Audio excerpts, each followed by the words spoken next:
After you've had a look around the game, the next thing you're going to want to do is find a crew. The crew is very important and you want to make sure you get into a good one. There are a couple ways to do that. The first is to just wait around until somebody finds you. There's always recruiters searching the world for newbies, so there's a good chance you might get a few PMs from people recruiting you. If you don't want to wait for that, you can always go to the forums and go to new players. Here you can ask questions and people will come talk to you, or you can go to buy, sell, and recruit. Here, the crews and cartels actively recruit new players, and if you want somebody to come pick you up, just post a thread and say, hey, I'm new, I want to join a crew, somebody pick me up. And you'll get lots of messages and people will try to recruit you. Also, if you don't want to wait around for that, you can just go to the world and start searching players, or start searching crews or cartels. And here you can find one you like, message one of the people and ask them if they're recruiting. Next thing you want to do after you're in a crew is perform actions. This is the best way to start getting money to buy a production house. To perform actions, you just go to the toolbar at the bottom, Actions. Now, you're not going to have any weapons when you first start in the game, so the only action you can do is mug a thug, the first one. This takes 2 stamina points right here. Your stamina is right here. So to do that, you just press do it, and you get money. Now, the more money you get, the more weapons you can buy.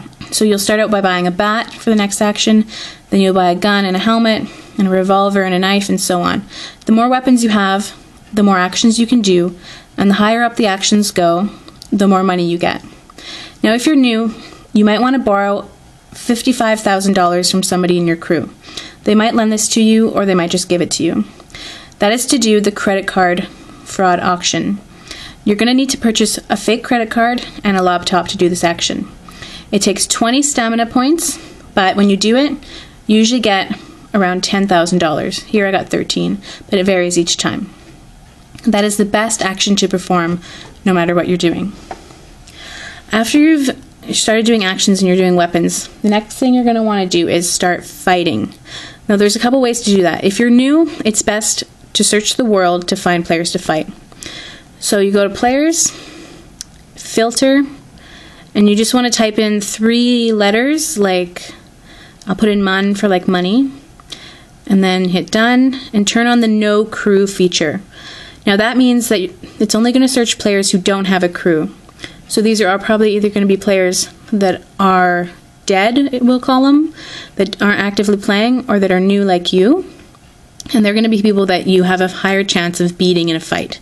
So once those are on, you hit search, and a whole list of players will come up.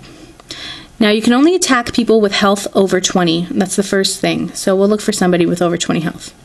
This guy here has 22 health and 284 fights. But if you can see here, he's only won one of his fights, which means he's probably a weak player. So to attack him, all you do is hit attack. And if you hit attack and you win the fight, it'd be a good idea to add him as a foe. Once he's added as a foe, he'll be in your foe list, so you can go back and attack him whenever you want, and you won't have to search for him in the world. It's best to get a whole bunch of foe pages. If you look at mine, you go to people, you go to friends and foes, and then you switch over to foes, and it will give you a list of all of your foes. I have 17 pages of foes right now, which is probably equal to 500 players that are on my foe list. So I can just run through this list whenever I want, and they're just players that I know I can beat, no problem.